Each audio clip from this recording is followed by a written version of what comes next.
Minas está con nosotros Carlos Herrera Descalcio, es un placer recibirlo aquí en el programa y veníamos comentando durante la pausa si esto era intencional o si en efecto hay algo aquí que impide, digamos, que tanto el Ejecutivo como el Congreso ofrezcan finalmente una salida viable. Venimos hablando de esto hace cuánto, ya no le digo meses, sino años. Claro, años. Esto estamos hablando desde fines del año 2016. Estamos a fines del 2025 y han pasado 9 años. ¿Qué cree que va a pasar? Yo creo que de todas maneras lo van a extender. Vamos a estar ante el hecho consumado de que el próximo mes es diciembre y no hay ley MAPE y por lo tanto que el reinfo se extienda. La discusión va a ser cuánto tiempo se extiende, si un año, la propuesta si 2 años. Es a 2027. Sí, es 2 años. Pero los pedidos creo que son 5 o 6 años. A las personas que están haciendo las manifestaciones entiendo que piden un periodo muchísimo más largo. Yo había leído los hechos desde lo posterior a la censura del ministro Mucho. ¿Qué pasó? ¿Cuál es su lectura de esta historia? Claro, yo lo que leí, vino un nuevo ministro y dijo, nosotros lo arreglamos. Sacaron al ministro Mucho, lo censuraron. Mucho, dicen, se demora en entregar la norma. Entregó. Pero entrega, claro. Claro, y yo leí su documento y no es un disparate. De hecho, se podía utilizar como materia prima, sí, por documento base para elaborar una ley. Estaba toda la estructura, estaban los temas que debían hacer. Lo que podía faltar era poco y lo que uno no estuviera de acuerdo lo podía modificar, pero tener un documento sobre el cual marchar. Entonces, vino un nuevo ministro y en algún momento me di cuenta que el nuevo ministro estaba poniendo plazos de semestres, ¿no? Un primer semestre para cumplir con la presentación del documento que había pedido el Congreso. Había puesto otros 6 meses para ¿Tiempos ensayarlo. Excesivos? Sí, creo que sí. ¿Intencionalmente, diría usted? Sí, claro. ¿A estas alturas? Claro, porque eran 3 tiempos que lo llevaban hasta junio del año 2026, es decir, el gobierno era un gobierno que pensaba hacer la transferencia de gobierno. Sin resolver el problema. Sin resolver el problema. Entonces ellos llegaban al 2026 diciendo, aquí está ya, hay un nuevo gobierno, que sea el nuevo gobierno. Esa fue la lectura que tuve. Los hechos cambiaron por el asesinato que hubo en Patás. Entonces el asesinato fue tan cruento, fue tan chocante, que entonces todos los reflectores se enfocaron. Y ahí es cuando volvieron a cambiar y a cortar los plazos. Hubo unas manifestaciones como estas que están viendo en estos momentos en Lima, con gente bien ordenadita, con carpas nuevas, con mochilas nuevas, con loncheras nuevas, varios... Estamos hablando con recursos. Sí, o sea, con gente que efectivamente, que sigue órdenes y recursos. Y cuando se le pregunta a la gente que está ahí, nadie sabe explicar. Los dirigentes sí, pero la gente que está marchando, los soldados, no saben por qué guerra están peleando. Ahora, haciendo la proyección y teniendo este panorama tan pesimista, ¿cuál va a ser la consecuencia de que no se ponga un plazo definitivo corto o se respete, se vuelva a irrespetar el final del reinfo, más aún tomando en cuenta que la exigencia es que estos 50.000 puedan nuevamente ser incorporados? Sí, claro. ¿Cuál es la consecuencia? Lo último, lo de los 50.000, es lo peor de todo. Porque incluso el gobierno anterior, el que se fue, en algún momento hizo un análisis de los 50.000. Hizo un buen análisis sobre los de 50.000. Dijo, de estos 50.000, ¿cuántos han protestado? ¿Cuántos han? 4%. Entonces, 4% significa pues que el 96% estuvo bien. Entonces, quiere decir que los 50.000 estuvieron bien afuera. Y ya con eso reducíamos de 80 y tantos mil a 31.000, ¿no? Con 50.000 afuera. ¿Cree que van a permitir el retorno entonces? En este Congreso cualquier cosa puede pasar. Pero eso sería lo más delicado. Sería bien grave. Sería bien grave. Ahora, ¿qué impacto tiene esto? Más allá de que puedan financiarse campañas de partidos políticos, que parece por ahí va el estímulo, pero lo peligroso es además la penetración ya formal, es decir, la penetración comprobada de que varios partidos políticos llevarían en sus listas, porque ya no se trata solamente de financiar campañas para que luego estos partidos en el poder les deban un favor y promulguen normas que mantengan el statu quo. La actividad minera en esa escala es tan importante por el número de personas que involucra. ¿Cuántas personas? Se habla de cifras de 300.000, de 400.000, de 500.000. Cualquiera de esas cifras es una cifra importante, incluso con impacto electoral. ¿Hablamos de personas que participan directa o se benefician directa e indirectamente? No, hablamos de personas que participan directamente, ¿no? Con lo cual multiplicado por las personas involucradas podría dar una cifra mucho mayor. Es como cuando hablamos de la minería legal, es decir, la inversión directa, pero todo lo que genera en claro. actividades colaterales, digamos. Claro. La legal genera 8 puestos de trabajo por cada puesto directo. ¿Y la ilegal? La ilegal quizás no en tanto, pero quizás un 3, un 4 a 1.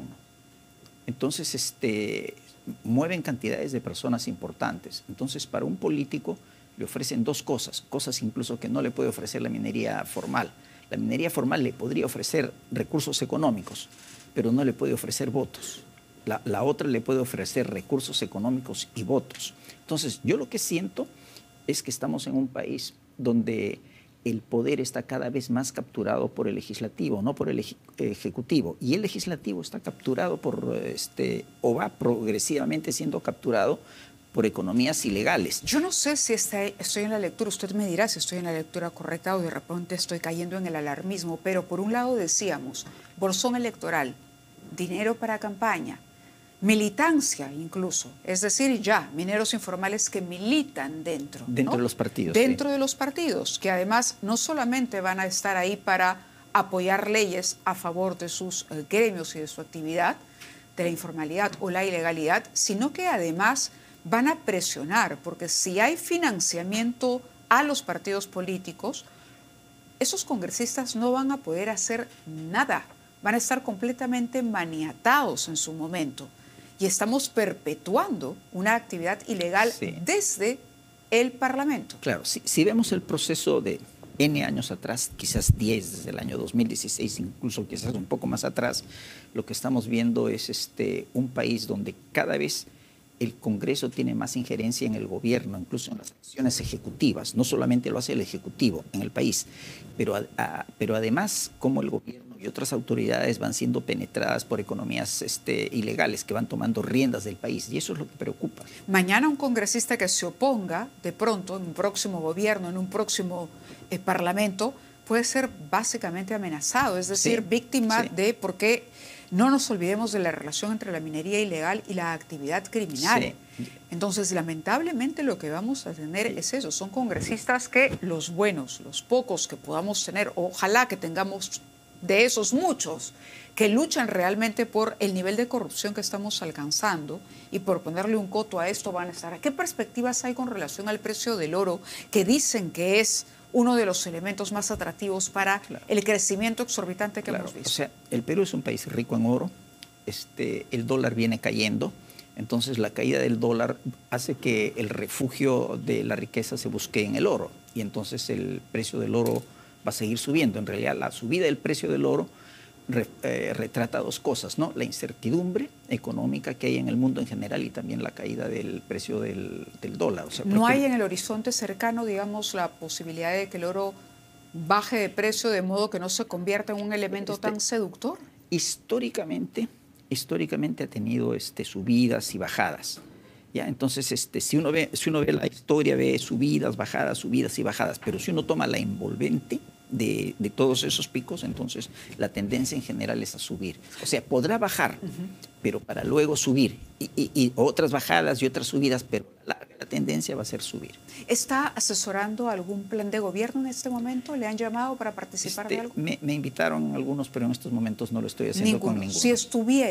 Si aceptara el encargo de asesorar de pronto un plan de gobierno que tenga que ver con empezar, por lo menos empezar con medidas contundentes a revertir el problema de la minería, a luchar contra la minería ilegal y por supuesto dejar la informalidad y que todos se formalicen, ¿qué medidas recomendaría? O sea, una o dos, las clave. Yo creo que no se necesita el reinfo para controlar a la minería.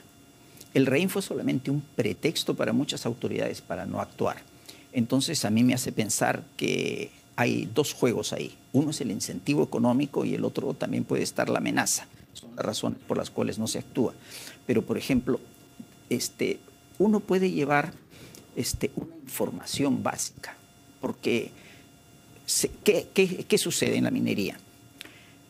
Van explosivos, van combustibles, salen minerales, hay tratamiento, hay exportación. Entonces todos esos puntos se pueden seguir y se puede, sin que sea, y no se necesita tampoco gran precisión, ver quién es el que está produciendo, quién es el que está transportando, cuánto está transportando, dónde lo está llevando. Se pueden tener las cifras como para poder ajustar los temas. Y eso siento que no se ha querido hacer. Siento que el Estado hace rato que está eludiendo su responsabilidad. Yo siento una lavada de manos entre los dos chocantes. poderes. Sí, en el Ejecutivo alguna vez escuché a una autoridad máxima de la policía decir en el Congreso pues que la gente presentaba su reinfo y pasaba porque el reinfo les permite pasar. Sí. Pero el reinfo no les impide decir cuánta es la carga que tiene usted en su camión, a ver cuál es el camión, quién es el propietario, de dónde le está llevando, a dónde le está llevando, llevar todo ese registro de información y luego analizarlo. Y con eso se pueden sacar muchas cifras porque las cifras de oro que se mueven son enormes. Hemos estado hablando de 12.000 millones de dólares, eso no puede pasar desapercibido, ¿no? Claro. Y lo peor es que el oro es un buen mecanismo para lavar todas las otras economías ilegales. Entonces, mantener el oro como economía ilegal es contribuir a mantener todas las demás. De acuerdo, aquí tenemos el comunicado de CONFIEP que alerta sobre este grave retroceso, según consideran, en la lucha contra la minería ilegal, ¿no? Dice, la CONFIEP reafirma que la verdadera formalización minera debe basarse en reglas claras, plazos definitivos, trazabilidad, supervisión efectiva y articulación entre el Estado, las comunidades y el sector privado, y están instando al Congreso de la República a actuar con responsabilidad. Quería, a propósito de decisiones que se han adoptado, también preguntarle por si le da confianza o no la reciente recomposición del directorio en Petroperú. Creo que hay que observar. Lo que pasa es que la situación de Petroperú era tan mala que cualquier nuevo directorio era mejor que el que había. Esta vez está el señor Canales, Luis Canales, sí, al frente de la compañía. Sí, o sea, no conozco a las personas que estén allí, pero la situación especial de Petroperú hacía pensar que ese directorio tenía que ser removido. O sea, Petroperú tenía, en mi punto de vista, incurrió en una deuda tan grande con un valor como activo tan pequeño que la única manera que salga del problema es que su propietario, o sea, que el Estado, pague la diferencia. Y el Estado le está pagando de a pocos y lo que están haciendo nos están diciendo, ya con esto es suficiente. Y luego 6 meses después, un año después, se requieren otros 500, otros 1.000 millones de soles. Yo preferiría sincerar cuánto se necesita y ver cómo se maneja eso de ahí en adelante. Lo que prometió el directorio anterior me parecía un imposible. Era un imposible en mi punto de vista. Entonces, el señor Narváez, ¿se refiere a la gestión Narváez? Sí, estaban de alguna manera estirando la verdad, por no decir mintiendo, para extender su presencia ahí, extender su presencia y su permanencia por un tiempo, ¿no? De acuerdo.